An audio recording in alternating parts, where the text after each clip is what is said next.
ನಮಸ್ಕಾರ ಗೆಳೆಯರೇ, ದಿವ್ಯ ರೂಪ ಚಾನಲಿಂದ ದಿವ್ಯಾನಂದ ಮೂರ್ತಿ ಮಾತಾಡ್ತಾ ಇದ್ದೀನಿ. ನಾನು ನಮ್ಮೂರು ಅಜ್ಜಿಪುರಕ್ಕೆ ಬಂದಿದ್ದೆ.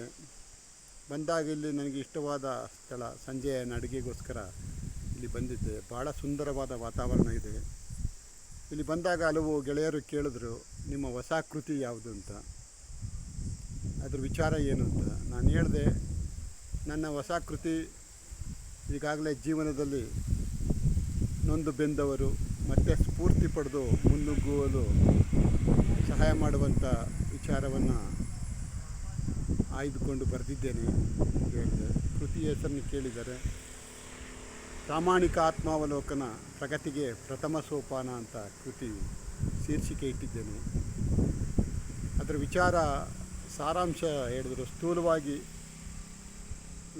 ಅನೇಕ ವಿಚಾರಗಳನ್ನ ಒಳಗೊಂಡಿದ್ದರೂ ಕೂಡ ಭಾಳ ಸರಳವಾಗಿ ಹೇಳೋದಾದರೆ, ನಾವು ಜೀವನದಲ್ಲಿ ಹಲವು ವೇಳೆ ಭಾಳ ಪ್ರಪಾತದ ಸ್ಥಿತಿಗೆ, ಭಾಳ ಕಷ್ಟಕರ ಸ್ಥಿತಿಗೆ ಸಿಲುಕಿದಾಗ ಭಾಳಷ್ಟು ಜನ ನಿರಾಶೆ ಹೊಂದ್ಬಿಡ್ತಾರೆ. ಅಂಥವರು ನನ್ನ ಅನುಭವದ ಪ್ರಕಾರ ಒಂದೆಡೆ ಕುಳಿತು ಪ್ರಾಮಾಣಿಕವಾಗಿ ಆತ್ಮಾವಲೋಕನ ಮಾಡಿಕೊಂಡ್ರೆ ನಮ್ಮ ಜೀವನದಲ್ಲಿ ನಾವು ಯಾವ ರೀತಿ ನಮ್ಮ ಕಾಲವನ್ನು ಅರ್ಹರಿಗೆ ಬಿಟ್ಟು ಅನರ್ಹರಿಗೋಸ್ಕರ ಕಳೆದುಬಿಟ್ಟಿರ್ತೀವಿ. ನಮ್ಮ ಹಣವನ್ನು ವ್ಯರ್ಥವಾಗಿ ಹಲವು ಸಂದರ್ಭಗಳಲ್ಲಿ ಹೋಗಿರುತ್ತೆ. ನಮ್ಮ ದೃಷ್ಟಿಯಲ್ಲಿ ಅದು ಉಪಯೋಗಕರವಾಗಿ ಇದೆ ಅಂತ ಅಂದ್ಕೊಂಡಿರುತ್ತೆ.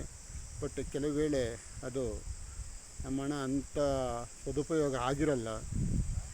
ಹಣ ಮಾತ್ರ ಅಲ್ಲ, ನಮ್ಮ ವೇಳೆ ಕೂಡ ಸದುಪಯೋಗ ಆಗಿರಲ್ಲ. ಅದನ್ನೆಲ್ಲ ಕುಳಿತು ಒಂದೆಡೆ ಯೋಚನೆ ಮಾಡಿದಾಗ ನಮ್ಮ ಭಾವನಾತ್ಮಕ ನಡವಳಿಕೆ ಇರ್ಬೋದು.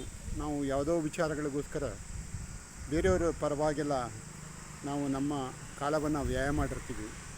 ಬಹುತೇಕ ಸಂದರ್ಭದಲ್ಲಿ ಅದಕ್ಕೆ ತಕ್ಕಂಥ ಫಲಿತಾಂಶಗಳು ಸಿಕ್ಕಿರಲ್ಲ. ನಾವು ಪ್ರಾಮಾಣಿಕವಾಗಿ ನಮ್ಮ ಹಿನ್ನಡೆಗೆ ಕಾರಣ ಏನು ಅಂತ ಒಂದೆಡೆ ಕುಳಿತು ಯೋಚನೆ ಮಾಡಿದಾಗ ನಾವು ಕಳೆದುಕೊಂಡ ಹಣಗಳು ಮತ್ತು ನಾವು ಕಳೆದುಕೊಂಡ ಕಾಲ, ನಾವು ವ್ಯರ್ಥವಾಗಿ ಅನಗತ್ಯವಾಗಿ ನಮ್ಮ ಭಾವನಾತ್ಮಕ ನಡವಳಿಕೆಗಳಿಂದ ಮಾಡಿಕೊಂಡ ನಷ್ಟಗಳು, ಈ ಥರ ಅದನ್ನೆಲ್ಲ ನಾವು ಹಿಂದೆ ಓದುತ್ತನ್ನೆಲ್ಲ ಸ್ವಲ್ಪ ಪ್ರಾಮಾಣಿಕವಾಗಿ ಯೋಚನೆ ಮಾಡಿಕೊಂಡಾಗ ಇನ್ನು ಉಳಿದ ಅವಧಿ ನಾವು ಯಾವ ರೀತಿ ಉಪಯೋಗಿಸ್ಕೋಬೋದು ಅನ್ನೋ ಒಂದು ಐಡಿಯಾ ಸಿಗುತ್ತೆ. ಆಂಗ್ಲ ಭಾಷೆಯಲ್ಲಿ ಒಂದು ಪ್ರಾವರ್ಬ್ ಇದೆ, when you think all is lost just remember future remains ಅಂತ. ಅದನ್ನು ಯೋಚನೆ ಮಾಡಿಕೊಂಡು ಉಳಿದ ಅವಧಿನ ಅತ್ಯಂತ ಒಂದೊಂದು ದಿನವೂ ಕೂಡ ಸದುಪಯೋಗ ಮಾಡಿಕೊಳ್ಳಲು ಒಂದು ಐಡಿಯಾ ಬರುತ್ತೆ. ಅದೇ ಥರ ನಮಗೋಸ್ಕರ ಕೆಲವರು ಅವರ ಹಣವನ್ನು, ಕಾಲವನ್ನು, ಭಾವನಾತ್ಮಕವಾದ ಸಪೋರ್ಟನ್ನು ಮಾಡಿರ್ತಾರೆ.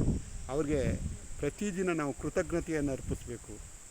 ಆ ಕೃತಜ್ಞತಾ ಮನೋಭಾವದಿಂದ ನಡೆದು ಆಮೇಲೆ ನಮ್ಮ ಉಳಿದಿರತಕ್ಕಂಥ ವೇಳೆಯನ್ನು, ಪ್ರತಿ ದಿನವನ್ನು ಅದ್ಭುತವಾಗಿ ಅತ್ಯಂತ ಸದುಪಯೋಗವಾಗಿ ಕಳೆದ್ರೆ ಈಗಲೂ ಕೂಡ ಜೀವನದಲ್ಲಿ ಚೇತರಿಸ್ಕೊಳ್ಳೋ ಅಂಥ ಸಂದರ್ಭ ಇರುತ್ತೆ ಅನ್ನೋ ವಿಚಾರವನ್ನು ಒಳಗೊಂಡಂಥ ಕೃತಿ ಇದು.